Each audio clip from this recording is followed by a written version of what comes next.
안녕하세요. 벌써 22년째 치킨집을 운영 중인 50대 후반의 남자입니다. 참, 제가 이렇게 사연을 쓰게 될 줄은 상상도 하지 못했는데, 별다를 것 없는 제 인생에도 특별한 사연이 생겼네요. 저는 30대 중반부터 치킨집을 운영했어요. 사실 처음부터 지금의 치킨집의 모습을 갖췄던 것은 아닙니다. 가끔 길거리에서 보이는 통돌이 치킨을 아시나요? 처음엔 그런 노점상으로 시작했어요. 굶어 죽지 않으려고 뭐라도 해보고자 시작한 일이었는데 어느덧 20년이라는 세월이 흘러 번듯한 제 가게까지 갖게 되었습니다. 22년이라는 세월이 쉽지만은 않았어요. 30대 후반에 통닭 노점상을 차릴 때까지 저는 수없이 많은 회사에서 잘리고 무시당하는 삶을 살았죠. 지질이 운도 없는 인생은 바로 제 인생을 두고 하는 말이었습니다. 고등학교 2학년 때 화재로 부모님을 잃고 혈혈단신이 된 저는 학업도 제대로 마치지 못하고 막노동판에 뛰어들었어요. 책가방 메고 학교에 다니는 또래 친구들을 보면 부러운 마음이 들었지만 부러워할 시간도 저에게는 사치였습니다. 당장 먹고 살기 바빴죠. 그렇게 막노동판에서 일을 하며 번 돈으로 간단한 자격증을 딴 저는 우연히 알게 된 중소기업 사장님의 회사에 들어가게 되었습니다. 저를 좋게 봐주신 사장님이 저에게 기회를 주신 것이었죠. 그런데 회사에 들어간 저는 철저한 외톨이가 되었습니다. 지금 와서 생각해보면 저를 따돌린 직원들의 입장이 이해가 됩니다. 저는 낙하산이나 다름없었으니 직원들 입장에서는 안 입고 온 면이 있었겠죠. 하지만 당시에는 저를 따돌리는 직원들에게 섭섭한 마음이 컸어요. 직원들을 향한 원망은 저를 도와준 사장님을 향한 원망이 되었고 어느새 세상을 향한 원망으로 변질되어 있었죠. 몇 년간은 우울감에 빠져서 살았던 것 같습니다. 우울감은 얼굴 표정이나 행동으로 드러나게 되었고 저는 당연히 회사에서 잘리게 되었어요. 물론 그런 상태로는 재취업도 쉽지 않았습니다. 그렇게 몇 년 동안 우울증에 고생하던 저를 건져준 사람은 고등학교를 자퇴했을 때까지 가장 친하게 지냈던 친구였습니다. 저는 고등학교를 자퇴한 뒤 제 인생을 비관하며 모든 친구들과의 인연을 끊은 상태였습니다. 친구들은 꿈을 향해 공부를 하고 대학을 가고 청춘을 즐기는 데 반해 저는 당장 내일 먹고 살 걱정을 해야 하는 인생이었으니까요. 자꾸만 친구들과 저의 인생을 비교하게 되는 게 고통스러웠죠. 그렇게 친구들의 생사도 제대로 모르는 상황에서 우연한 계기로 가장 친했던 친구를 만나게 되었습니다. 당시 저는 친구가 알아보지 못할 정도로 피폐한 모습이었어요. 살도 쭉 빠져서 피골이 상접했고 술 냄새와 담배에 찌든 냄새가 나고 있었죠. 당시 나이가 20대 초반이었는데 30대는 넘어 보였다고 하죠. 저를 알아본 친구는 순간 놀란 마음을 감추지 못했지만 이내 저의 이야기를 듣고 싶어 했어요. 저는 제 이야기를 하고 싶지 않아서 친구를 피했지만 얼마 지나지 않아 제 이야기를 하나둘 꺼내놓게 되었습니다. 아마 제 마음 깊은 곳에는 누군가에게 위로받고 싶은 마음이 있었던 것이었겠죠. 저는 친구를 꾸준히 만나며 마음속에 있던 상처를 조금씩 꺼내놓았고 그 과정에서 위로와 치유를 받게 되었습니다. 그 과정은 저에게도 큰 도움이 되었지만 친구의 인생에도 많은 변화를 가져다 주었습니다. 공과대학에 재학 중이던 친구는 상담에 큰 매력을 느껴 다시 대학에 입학하게 되었고 현재는 심리상담가로 일하고 있습니다. 사담이 길었네요. 어쨌든 제가 이야기하고 싶은 건 이것입니다. 우울증에 걸려 삶을 포기하기 직전이었던 저는 누군가의 도움과 관심으로 다시 살아갈 힘을 얻었습니다. 그리고 그 경험은 제 인생의 목적을 설정하는 데 도움을 주었어요. 저는 모든 사람이 나를 무시하고 미워할 것이라는 피해 망상에서 벗어나기 위해 누구보다 열심히 살았다고 자부할 수 있습니다. 낮아진 자존감을 회복하기 위해 운동을 시작했고 주변 이웃을 도우는데 누구보다 적극적으로 임했죠. 하늘은 스스로 돕는 자를 돕는다고 하나요? 사고로 부모를 잃고 친구 한 명 없이 막노동을 전전하며 겨우 들어간 회사에서도 잘렸던 불운했던 저는 시간이 흐른 후 번듯한 회사에 들어가게 되었습니다. 그곳에서 아내를 만나 결혼을 했고 토끼 같은 딸도 한 명 낳게 되었어요. 그런데 그렇게 행복하기만 할 것 같은 제 인생에 또 다른 어려움이 찾아오게 되었습니다. 바로 다들 기억하고 계실 IMF였죠. 저희 회사는 나름 내실이 튼튼한 회사였음에도 불구하고 점차 기울기 시작하더니 결국 문을 닫게 되었습니다. 수많은 사람들이 한순간에 직장을 잃고 거리에 내앉게 되었어요. 저도 마찬가지였습니다. 저와 아내는 같은 회사를 다니고 있었기 때문에 저희 부부는 정말 한순간에 모든 수입을 잃게 되었습니다. 그때는 뭘 해도 망한다는 시기였기 때문에 저와 아내는 일용직 노동과 좌판 일을 전전하며 생계를 이어나갔습니다. 쓸 거 안 쓰고 한 푼 두 푼 모아서 샀던 집도 팔게 되었습니다. 저희 가족에게 남은 건 아무것도 없었어요. 이렇게 손가락만 빨아야 하나 싶을 때 시작하게 된 게 통돌이 전기구이 통닭이었습니다. 있는 돈 없는 돈을 탈탈 털어 중고 트럭을 구한 저는 낮에는 식료품 배달 일을, 저녁에는 통닭 파는 일을 했습니다. 아내와는 주말 부부로 떨어져서 지내게 되었고 자연스럽게 딸과도 떨어져 살게 되었죠. 그렇게 1년 정도 잠도 줄여가며 일을 하다 보니 아내와 돈을 모아 아주 작은 가게를 낼 수 있을 정도가 되었어요. 물론 빚도 조금 졌죠. 그렇게 빚을 갚고 가족들과 함께 사는 날을 기대하며 하루하루 장사를 이어가고 있는데 2002년 월드컵이 개막했습니다. 사실 저희 동네에서는 치킨의 수요가 그리 많지 않았는데 월드컵을 기점으로 수요가 엄청나게 뛰었어요. 모든 치킨집이 저와 같은 행운을 누린 것은 아니었겠지만 적어도 저희의 가게에는 엄청난 행운이었던 게 사실입니다.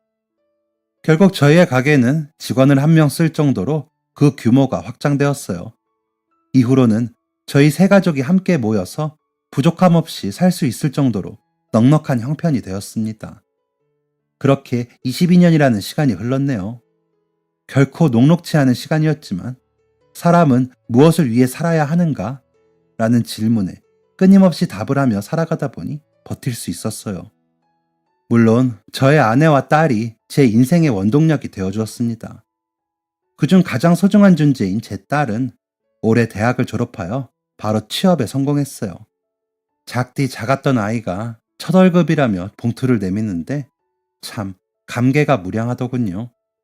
온전히 엄마 아빠 쓰고 싶은데 쓰라며 봉투를 내미는 딸은 다 큰 어른이 되어 있었습니다.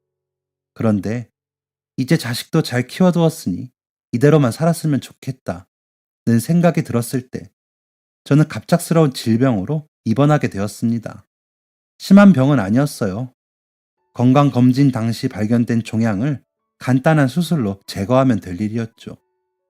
하지만 수술 및 회복 기간이 꽤 되었기 때문에 저는 처음으로 꽤 긴 시간 동안 가게에 나갈 수 없게 되었습니다. 아내와 직원 한 명이 있었지만 두 사람으로는 일이 꽤 벅찼을 거예요. 그러다 보니 자연스럽게 수입은 줄어들게 되었습니다. 게다가 엎친 데 덮친 격으로 부동산 대란이 일어나며 임대료까지 대폭 상승하게 되었습니다. 자영업 하시는 분들이라면 다들 공감하실 거예요. 장사하는 사람들은 수입이 일정하지 않기 때문에 임대료 같은 고정지출 비용이 상승하는 게 꽤 부담이 되죠. 결국 저와 아내는 허리띠를 졸라매게 되었습니다. 부담스러운 임대료를 한 차례 지불하게 되자 저와 아내는 오랫동안 털을 잡았던 가게에 자리를 옮겨야 하나 고민하는 지경에까지 이르게 되었습니다. 하지만 오랫동안 털을 일궈놓은 자리를 떠나는 건 쉬운 일이 아니었죠. 결국 저와 아내는 결론을 내지 못하고 다음 임대료를 내는 날을 맞이하게 되었습니다. 그런데 한숨을 쉬며 임대료를 송금하려고 했던 그때 건물 주인에게서 급한 연락이 왔습니다. 여보세요? 박 사장님, 아유 이게 무슨 일이야? 급한 듯한 건물 주인의 목소리에 저는 괜스레 가슴이 떨렸습니다. 혹시나 또 임대료를 올리면 어떻게 하나 하는 걱정이 순간 들었던 것이었죠. 그런데 건물 주인이 전화한 이유는 정말 의외의 것이었습니다. 박 사장님, 로또라도 당첨됐어요? 아니 도대체 이게 무슨 일이람? 건물 주인의 말은 이해할 수 없는 내용이었습니다. 무슨 말씀이세요? 아니, 아까 무슨 대리인이라는 사람이 왔다 갔는데 박 사장님 가게에 3년치 월세를 내고 갔어요. 네? 3년치 월세요? 건물주인의 이야기는 듣고 있으면서도 믿어지지 않는 내용이었습니다. 갑자기 누가 가게에 3년치 월세를 내고 갔다는데 쉽게 믿어지지 않는 내용이었죠. 순간 아내가 큰 사기라도 당했나 하는 생각이 들 정도였습니다. 대체 누가 3년치 월세를 내고 갔다는 겁니까? 무슨 문제 생기는 거 아니에요? 나도 이렇게 큰 돈을 한 번에 낸다니까 순간 얼마나 겁이 나던지. 그런데 그쪽에서 3년치 월세를 한 번에 내면서 혹시나 월세가 오를 수도 있는 걸 감안해서 추가금도 얹어주고 갔어요. 그리고 그게 다가 아니야. 혹시나 박 사장님네가 가게를 빼게 되면 미리 냈던 월세도 반환해주는 조건까지 걸어서 깔끔하게 계약서 쓰고 갔어요. 네? 저희한테는 너무 좋은 조건이기는 한데 사장님은 괜찮으신 거예요? 아니, 나야 지금껏 월세로 먹고 살긴 했지만 이렇게 큰 돈을 한 번에 받을 수 있다고 하면 나쁠 거 없지. 나는 좋아요. 그쪽 얘기로는 박 사장님만 와서 사인하면 된다고 하는데 어떻게 할래요? 여기 변호사 명함까지 주고 갔으니까 문제될 건 없어 보이는데 내가 사장님 와이프한테 서류랑 다 전해둘게요. 확인해보고 연락 줘요. 건물주인의 이야기는 믿을 수 없을 정도로 너무나 좋은 조건의 이야기였습니다. 저와 아내는 어안이 벙벙해서 우선 건물주인이 말한 서류를 확인해보고 싶었어요. 실제로 확인한 서류에는 건물주인의 말이 모두 사실이라는 것이 증명되어 있었습니다. 또 남겨진 변호사 사무실로 연락을 하니 보증도 확실하다고 하더군요. 도대체 누가 이런 일을 한 것인지가 너무 궁금해서 뒤를 캐물었지만 변호사도 대리인도 3년치 월세를 내준 은인의 정체를 말해주지 않았습니다. 제가 정말 이렇게 큰 도움을 받고도 그냥 넘어가는 게 양심에 찔려서 그래요. 제발 누군지 말씀해 주실 수 없는 겁니까? 사장님 마음은 너무나 이해가 갑니다만 죄송합니다. 저희도 말씀드릴 수 없는 입장이라서 곤란하네요. 장사하는 사람한테 자리세가 얼마나 큰데 그걸 3년이나 해결해 주셨으면 평생의 은인이나 다름없는걸요. 정말 힌트라도 알려주실 수 없는 겁니까? 네, 죄송합니다, 사장님. 결국 저와 아내는 완강한 변호사와 대리인의 뜻에 수긍할 수밖에 없었고 가슴 한편에 늘 은인에 대한 감사함을 품고 살기로 결심했습니다. 그렇게 큰 폭풍이 몰아치고 지나간 이후 저는 드디어 환자복을 벗고 태어나게 되었습니다. 그런데 한참을 기다려도 수납을 하러 간 아내가 돌아오지 않더군요. 무슨 일이 있나 싶어 아내를 찾아 나섰는데 수납처에서 쩔쩔매고 있는 아내의 뒷모습이 보였습니다. 여보, 무슨 일이야? 발을 동동거리며 저의 부름에 돌아선 아내의 표정은 정말 난처해 보였어요.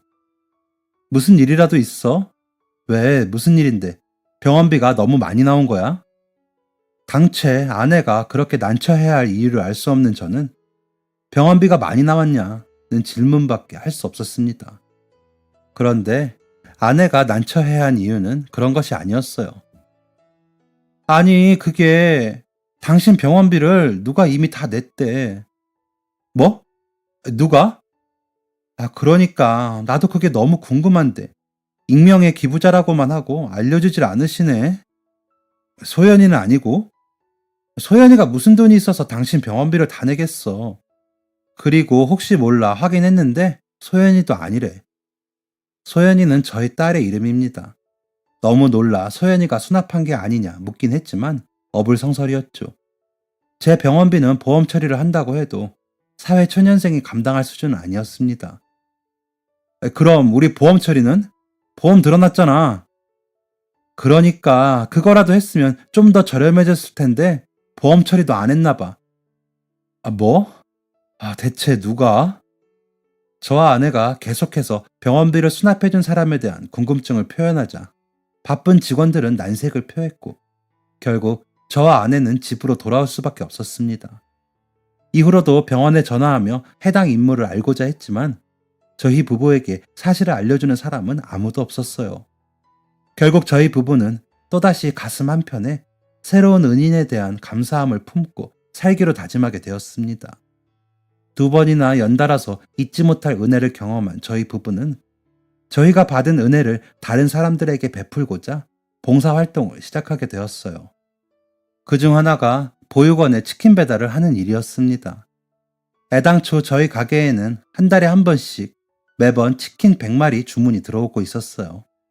지역에 있는 가장 큰 보육원으로 배달을 요청하는 것이었죠. 익명의 주문자는 매달 첫째 주 일요일이 되면 가게 계좌로 치킨 100마리분의 가격을 보내두고는 입금 확인 부탁드립니다. 세무 보육원으로 치킨 100마리 배달 부탁드려요. 라는 문자를 보냈죠. 저희 부부는 익명의 주문자가 시키는 치킨 100마리를 모두 우리가 지불하는 건 무리더라도 50마리 정도는 함께 감당할 수 있을 것이라는 결론을 내렸습니다. 그래서 익명의 주문자가 주문하기 전날 늘 문자를 보내는 번호로 메시지를 하나 남겼습니다. 선생님 안녕하세요. 소연치킨입니다. 늘상 저희 가게를 이용해 주시는데 감사한 마음을 가지고 있습니다. 다름이 아니라 혹시 내일도 세무보육원으로 치킨 100마리를 주문하실 예정이라면 50마리만 주문해 주세요. 저희 가게에 정말 좋은 일이 생겨서 앞으로는 저희 가게에서 50마리를 함께 후원하고자 합니다. 좋은 일에 함께 동참할 수 있도록 기회를 주신다면 정말 감사드리겠습니다. 이렇게 메시지를 보내고 얼마 지나지 않아 익명의 주문자에게서 답장이 왔습니다. 좋은 일이 있으셨다니 저도 기쁘네요. 하지만 보육원에 치킨을 보내는 건 제가 감당하기로 한 일이니 제가 책임질 수 있도록 해주셨으면 좋겠습니다. 치킨 100마리 가격 입금해 두었습니다. 이번 달도 잘 부탁드립니다. 저와 아내는 당연히 다시 익명의 주문자에게 메시지를 보냈지만 익명의 주문자는 매달 치킨 100마리를 준비하고 튀기시는 거 쉽지 않으신 거 압니다. 그럼에도 불구하고 한 번도 늦지 않으시고 한 번도 수량을 빠뜨린 적 없으시죠? 치킨의 질이 떨어진다는 이야기도 듣지 못했습니다. 그것만으로도 충분합니다. 마음만 받겠습니다. 감사합니다. 라는 메시지로 저희의 요청을 완곡히 거절했습니다. 결국 저희 부부는 세 번째 은인을 마음에 품게 되었습니다. 혹시나 이 치킨 기부가 끊긴다면 우리가 그 뒤를 잇자는 다짐과 함께 말이죠. 그렇게 연달아 저희 가게에 찾아온 세 번째 행운에 감사하며 살던 중 저는 수술 경과를 확인하기 위해 간 병원에서 은인에 대한 힌트를 얻을 수 있게 되었습니다. 그날도 수납을 하면서 어김없이 병원비를 대신 수납해준 은인의 존재를 물었어요. 하지만 별다른 기대는 갖지 않았습니다. 사실 당연히 안 알려주겠지 라는 생각을 하고 있었죠. 그런데 의외로 직원은 주변 눈치를 보며 이렇게 말했습니다. 정말 선생님이 매번 오실 때마다 너무 간절하게 말씀하셔서 힌트 하나만 말씀드릴게요. 작은 힌트라도 너무나 귀했던 저는 귀를 쫑긋 세우며 직원의 말에 귀를 기울였고 직원은 작은 목소리로 저에게 속삭였습니다. 이번에 선생님 수납 대신해주러 오신 분은 사실 기부자 본인이 아니세요. 기부자 분 대신 병원 일 처리해 주시는 분이에요. 병원 일 처리요? 그러면 제 병원비를 내주신 분은 병원 일을 하시는 분인가요? 아니요. 그게 아니라 형편이 어려우시거나 감당 못할 병원비로 고생하시는 분들한테 주기적으로 기부하시는 분이세요. 쉽게 말해 키다리 아저씨 같은 분이시죠. 이 이야기를 듣고 나니 저를 도와준 게 더더욱 의아했습니다. 제 병원비는 꽤 많이 나오긴 했지만 저는 보험도 있었고 그렇게 형편이 어려운 것도 아니었으니까요. 그런데 저보다 어려운 분들이 더 많으실 것 같은데 대체 왜 저를 도와주신 건가요? 글쎄요. 원래 기부자님은 기부금만 병원에 의탁하시고 도움받는 분들 선발에는 관여를 안 하시는데 선생님의 경우는 기부자님이 직접 지명하신 거라고 들었어요. 이유는 저희도 잘 모르겠네요. 그럼 저한테 말씀해 주려고 하신 힌트는 뭔가요? 어머, 내 정신 좀 봐. 그걸 말씀 안 드렸네. 사실 그분의 신비감은 거의 연예인급이에요. 저희가 아는 특징이라고는 얼굴에 큰 흉터가 있다는 것밖에 없죠. 흉터요? 네, 흉터요. 기부자님을 뵌 적이 있는 선생님들은 아마 화상 흉터일 거라고 말씀하시더라고요. 얼굴 반을 다 덮는 흉터라 아마 마주치면 바로 누군지 아실 수 있을 거예요. 혹시 아나요? 병원 오고 다니시다가 마주칠 수도 있는지. 그분은 그럼 그렇게 사고당한 일 때문에 병원에 있는 사람을 도우시는 걸까요? 글쎄요. 그것까지는 잘 모르겠네요. 사실 이런 이야기 말씀드린 건 선생님이 처음이에요. 기부자님이 기부 대상을 지정하신 일은 정말 이례적이라 괜히 오지랖 부려봤네요. 제가 이런 얘기 했다는 건 절대 비밀이에요. 아시죠? 네, 당연하죠. 혹시나 마주치게 되더라도 멀리서만 아는 체 할게요. 감사했어요. 이 이야기를 아내에게 전해주자 아내는 그분도 사고당하고 다른 사람한테 도움받은 적이 있었던 게 아닐까? 아무리 그런 경험이 있어도 그렇게 남을 도와주는 건 쉽지 않은 일인데 정말 대단한 분이시네 라고 대답할 뿐 별다른 이야기를 하진 않았습니다. 그런데 제 머릿속에서는 얼굴 반을 덮는 화상 흉터 이야기만 자꾸만 맴돌았어요. 계속해서 무언가가 기억이 날 듯 말 듯 했죠.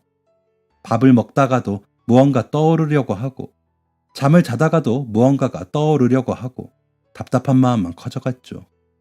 그런데 아주 우연한 계기로 기억의 저편에 묻어두었던 한 인물을 떠올리게 되었습니다. 서울에 있는 마케팅 회사에 들어간 저희 딸 소연이는 다양한 회사들의 이벤트나 홍보를 전담하는 업무를 한다고 합니다. 뭐라고 자세히 설명해 주었는데 사실 전부를 이해하진 못했네요. 신입으로 들어간 것이라 주요 업무를 맡지 못했던 소연이는 어느 날 집에 불쑥 찾아와서는 신생기업의 마케팅을 맡아서 일하게 되었는데 너무 긴장된다며 종일 곁을 맴돌며 자신이 맡은 회사에 대한 이야기를 해댔어요. 아빠, 이 회사 사장님이 정말 젊고 성공한 지 얼마 안 됐거든. 그런데 성공한 지 얼마 안 됐으면서 벌써 좋은 일을 엄청 많이 했어. 이미지 메이킹 하려고 한두 번 기부한 것도 아니고 남들 모르게 오랫동안. 이런 건 동네방네 소문내서 기업 이미지도 좋게 하고 좋은 일에 동참도 하게 하고 해야 하는 게 아닐까? 괜히 딸아이의 말에 저를 도와주셨던 기부자님이 생각난 저는 글쎄 굳이 남들에게 알리지 않았다면 이유가 있었겠지. 그런 분이라면 회사 이미지 좋아지는 것보다 비밀로 붙이는 걸 더 좋아하실 수도 있어. 라고 이야기했습니다. 소연이도 내심 그렇게 생각하고 있었는지 입술을 삐죽이며 그래도 이것만큼 좋은 홍보 수단이 없는데 라고 말했죠. 우리 딸은 유능하니까 잘 알아보면 더 좋은 홍보 수단을 찾을 수 있을 거야. 라며 대화가 일단락되었나 싶었는데 소연이는 뜬금없이 사진 한 장을 저에게 보여주었습니다. 그런데 이거 봐봐 아빠. 이게 그 사장님 사진이거든? 뭔가 사연이 있어 보이지? 그치? 정말 잘만 하면 엄청난 스토리가 나올 것 같았는데 괜히 우는 소리를 하는 딸아이를 보며 웃음을 짓던 저는 딸이 보여준 사진을 스쳐 지나가듯 보게 되었습니다. 그런데 그 사진 속 인물은 제가 아는 사람이었어요. 한쪽 얼굴에 반이 화상 자국으로 크게 나 있는 사람. 바로 병원비를 대신 내주신 기부자님이었죠. 그런데 뭔가 이상했습니다. 분명 처음 보는 얼굴이어야 하는데 괜히 익숙한 느낌이 들었거든요. 저는 아내를 불러 그 사진을 보여주었습니다. 그런데 아내의 반응도 이상했어요. 응? 이 사람 어디서 많이 봤는데? 그치? 당신도 익숙한 얼굴이지? 그런데 뭐야? 얼굴에 화상 자국. 이분이 혹시? 맞아. 병원비 대신 내주신 그분인 것 같아. 그런데 내 말은 그게 아니야. 어디선가 많이 본 얼굴이라는 거지. 저와 아내는 그날 밤 잠도 제대로 자지 못하고 대체 어디서 그분을 본 것인지 한참 동안 기억을 되뇌었습니다. 하지만 장사하면서 한두 사람을 마주친 게 아닌지라 결국 어디서 본 누구였는지 기억해내지 못했고 그렇게 저희 부부의 궁금증은 미궁으로 빠지는 듯 했습니다. 그런데 미궁에 빠진 궁금증을 해결해준 사람은 소연이었어요. 금요일 퇴근을 하자마자 본가로 내려온 소연이는 마감 준비를 하고 있는 저희에게 종이 몇 장을 주었습니다. 이거 읽어봐. 소연이의 말에 펼쳐든 종이는 소연이가 이번에 맡았다던 회사에서 진행한 인터뷰 내용이었어요. 원래는 담당자님이랑만 얘기하는 거였는데 진짜 정말 아주 우연히 사장님이랑도 인터뷰를 하게 됐거든. 그런데 사장님이 주기적으로 보육원에 치킨을 보내고 계신다는 거야. 그것도 세모 보육원으로 100마리씩. 이거 우리 가게로 매달 주문하는 그분이잖아? 그래서 슬쩍 물어봤지. 저와 아내는 한껏 상기된 소연이를 겨우 진정시키고 찬찬히 인터뷰 내용을 읽어 내려갔습니다. 인터뷰 내용은 가히 충격적이었어요. 물론 좋은 의미로서의 충격이었죠. 보육원에 치킨을 보내는 일은 왜 하게 되신 건가요? 제가 그 보육원에서 자랐거든요. 물론 아이들은 같은 보육원에서 자랐던 아저씨가 치킨을 보내주고 있다는 사실은 몰라요. 보육원에서 자라셨다니 어떤 사연이 있으셨는지 여쭤봐도 될까요?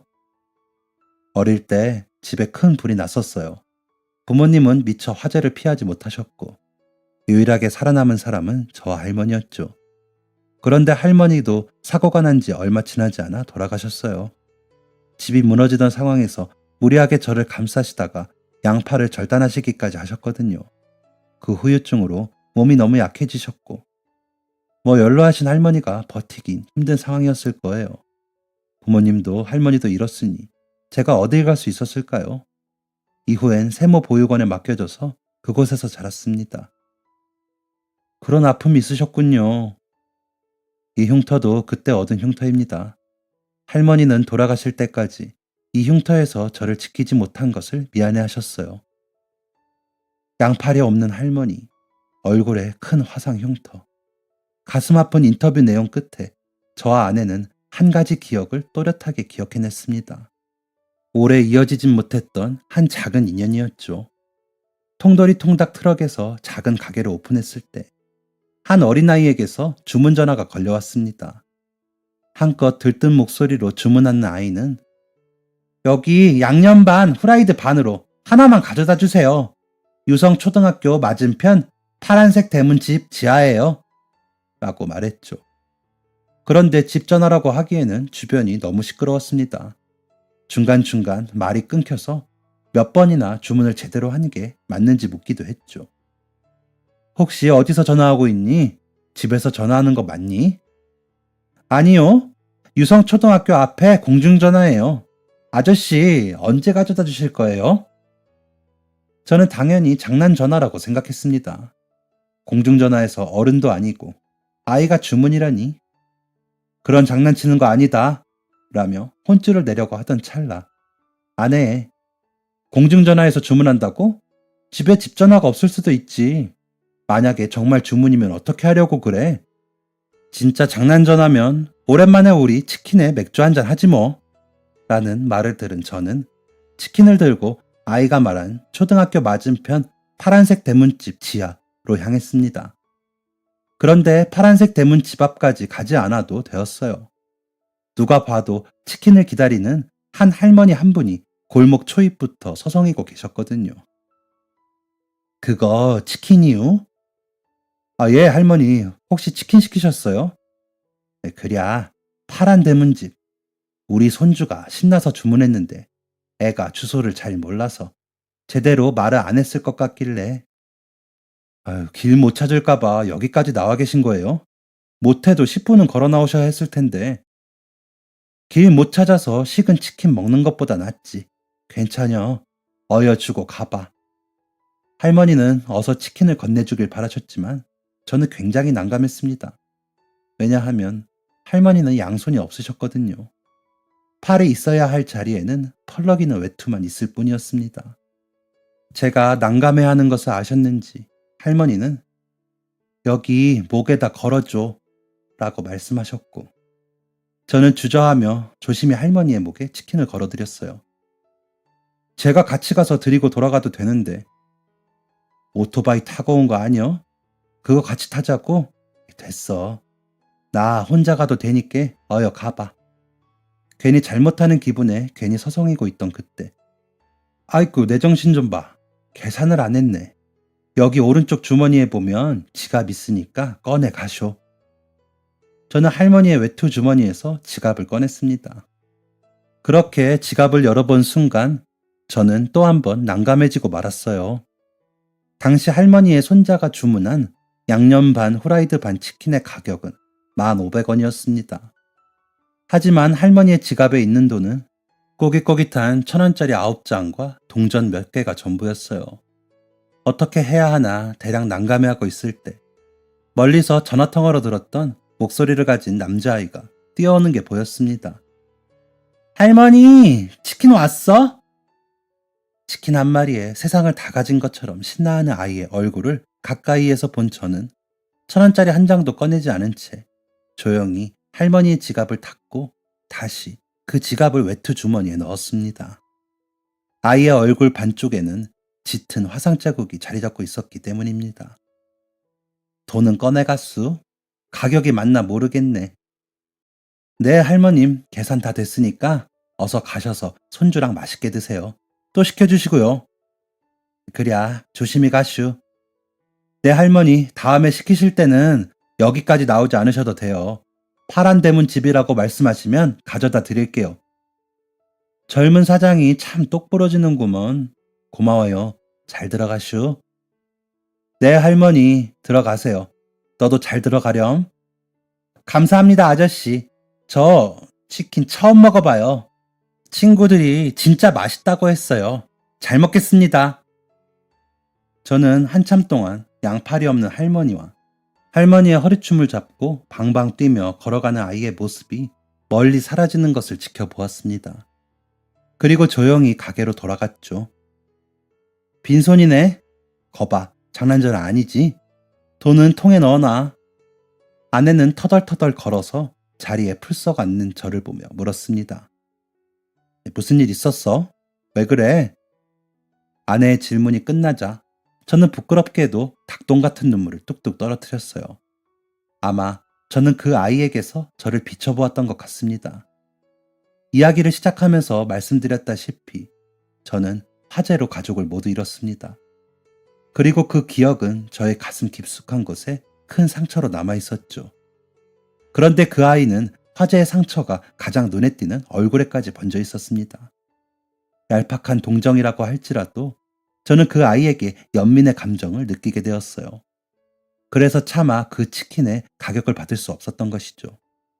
제 이야기를 들은 아내는 저의 마음을 100번 이해해 주었고, 할머니와 함께 사는 것 같은데 할머니도 양팔이 없으시니 경제활동이 힘드시겠네. 반지하에 사는 걸 보니 애초에 잘 사는 집도 아니었던 것 같고, 당신 마음이 편해질 수 있을 때까지 당신이 그 아이 챙겨 라며 제가 아이를 자주 들여다보는 것을 허락해 주었습니다. 저는 이후 닭을 한 마리 튀겨야 하는데 2마리 튀겨서, 닭을 튀겨놓고 딴짓을 하느라 닭이 너무 식어버려서 와 같은 요상한 이유를 대며 한 달에 2번씩 치킨을 가져다 드렸습니다. 그렇게 치킨을 가져다 줄 때 본 할머니와 아이의 집은 너무나 열악했어요. 특히 계절감 없는 아이의 옷은 정말이지 저의 가슴을 너무나 아프게 했습니다. 그래서 저는 갓 초등학교에 입학한 저의 딸 소연이의 학용품이나 문제집을 살 때면 늘 그 집 아이의 것도 함께 사서 몰래 두고 오기도 했고, 아이의 옷이 해진 것을 발견했을 때는 잊지도 않은 아들 이야기를 지어내며 아저씨 아들이 입던 옷인데 작아져서 주려고 가져왔어. 혹시 괜찮으면 입지 않을래? 라며 옷을 건네주기도 했습니다. 그때마다 아이는 너무나 해맑게 웃으며 와, 정말 새 옷 같아요. 저는 가끔 옷에 이것저것 흘리는데 형은 안 그러나 봐요. 라며 제게 화답해 주었죠. 그런데 아이를 볼 수 있는 날은 길지 않았습니다. 아이를 알게 된 지 몇 개월밖에 지내지 않았을 때 아이의 할머니가 돌아가셨거든요. 저희 부부가 그 사실을 알았을 때는 아이가 동네를 떠난 이후였습니다. 저와 아내는 아이의 소식을 알기 위해 백방으로 노력했지만 연고도 없는 저희 부부가 아이의 소식을 알 도리는 없었습니다. 길지 않았던 이 인연을 떠올린 저희 부부는 딸아이가 인터뷰한 회사의 사장이 바로 그때의 그 아이라는 사실을 알게 되었습니다. 그리고 고민했습니다.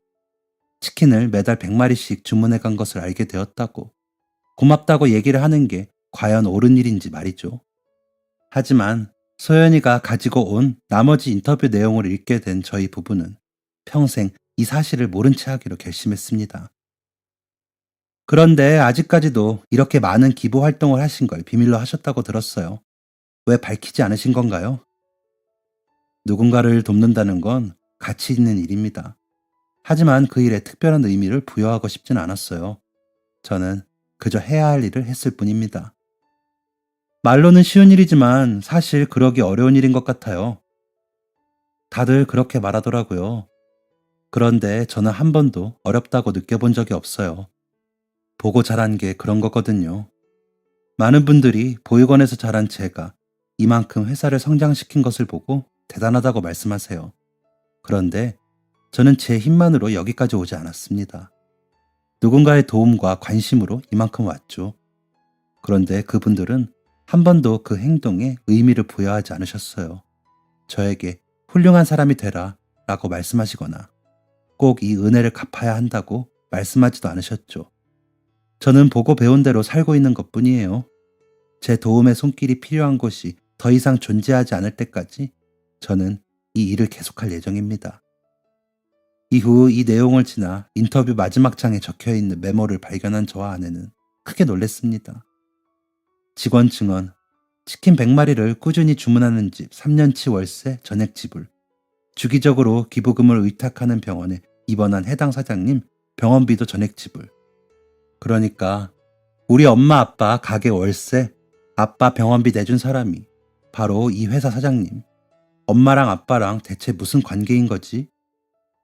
그 아이는 제가 과거에 학용품을 몰래 가져다 준 것과 없는 아들 핑계를 대며 옷을 선물한 것, 그리고 못 쓰게 된 치킨 핑계를 대며 치킨을 가져다 준 것을 모두 알고 있었습니다. 그래서 3년치 월세와 병원비를 모두 책임진 것이었죠. 그리고 제가 그랬듯이 결코 자신의 선행을 티내지 않았습니다. 자신의 행동에 특별한 의미를 부여하고 싶지 않다라고 말하며 자신의 선행을 그 누구도 알지 못하게 노력하는 사람에게 어떻게 특별한 일을 해줘서 감사하다라고 표현을 할 수 있을까요? 저희 부부는 진정한 감사의 의미를 표현하는 방법으로 침묵을 선택했습니다. 그리고 저희 부부가 할 수 있는 또 다른 감사 표현을 찾게 되었어요. 바로 한부모 가정이나 결손 가정 아이들을 돕는 방법을 찾은 것이죠. 그리 넉넉하지는 못한 형편이라 저희가 도와주었던 그 아이만큼의 일을 할 수는 없겠지만 저희가 할 수 있는 한 최선을 다해서 선한 영향력을 펼쳐보려고 합니다. 물론 특별한 의미를 부여하지 않고 아무도 모르게 말이죠. 저의 사연은 여기까지입니다. 조금은 지루할 수도 있는 이야기를 끝까지 들어주셔서 감사합니다. 마지막으로 지질이 운 없이 살아왔던 제가 누군가에겐 행운이었던 것처럼 여러분도 누군가에게는 행운 같은 존재라는 말을 남기고 싶네요. 다들 행복하세요. 감사합니다. 지금까지 사연 들어주셔서 감사합니다. 사연이 재밌으셨다면 구독과 좋아요를 눌러주세요. 감사합니다. 안녕히 계세요.